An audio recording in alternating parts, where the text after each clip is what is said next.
Department of telecommunications వాళ్ళు smart phone మ్యానుఫ్యాక్చరర్స్కి ఒక directive pass చేయడం జరిగింది. ఏంటది? మార్చ్ 2026 తర్వాత ఏవైతే మొబైల్స్ అమ్ముడుపోతాయో ఆ పర్టికులర్ మొబైల్స్లో సంచార్ సాథీ అప్లికేషన్ అనేది ప్రీ ఇన్స్టాల్ చేసి ఇవ్వాలి అని చెప్తుంది. ఈ యాప్ని యూజర్ డిలీట్ చేయాలన్నా కూడా డిలీట్ చేసే అవకాశం ఉండకూడదు అని చెప్తుంది. అయితే ఆల్రెడీ సేల్ అయిన మొబైల్స్ అనేది ఏంటి అంటే, ఆల్రెడీ సేల్ అయిపోయిన మొబైల్స్ ఏవైతే ఉంటాయో వాళ్ళు వాళ్ళ ఓఎస్ మళ్ళీ అప్డేట్ చేసుకునేటప్పుడు, కొత్త వెర్షన్కి అప్డేట్ చేసుకునేటప్పుడు ఈ అప్డేట్లో భాగంగా ఈ యాప్ అనేది ప్రీ ఇన్స్టాల్ అయ్యి వచ్చేయాలి అని చెప్పడం జరిగింది. ఈ యాప్ వల్ల ఉపయోగం ఏంటి? సంచార్ సాథీ అప్లికేషన్ అనేది డిపార్ట్మెంట్ ఆఫ్ టెలికమ్యూనికేషన్స్ వాళ్ళు తయారు చేసిన యాప్.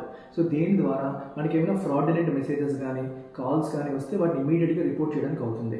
అలాగే మన మొబైల్ ఏమన్నా దొంగిలించబడితే యాప్ ఒకవేళ ఆ మొబైల్లో ఈ సంచార్ సాథీ అప్లికేషన్ అనేది ఇన్స్టాల్ అయి ఉంటే దాన్ని ఇమీడియట్గా బ్లాక్ చేయడానికి, ట్రాక్ చేయడానికి, ట్రేస్ చేయడానికి కూడా అవకాశం అనేది ఉంటుంది. ఎందుకంటే ఈ అప్లికేషన్ అనేది IMEI నెంబర్ని యాక్సెస్ చేయగలుగుతుంది కాబట్టి.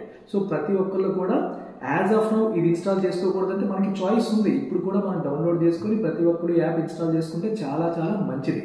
ఒకవేళ మనం ఇన్స్టాల్ చేయకపోయినా సరే ఫ్యూచర్లో వచ్చే ప్రతి కొత్త మొబైల్లో యాప్ ఇన్స్టాల్ అయి ఉంటుంది.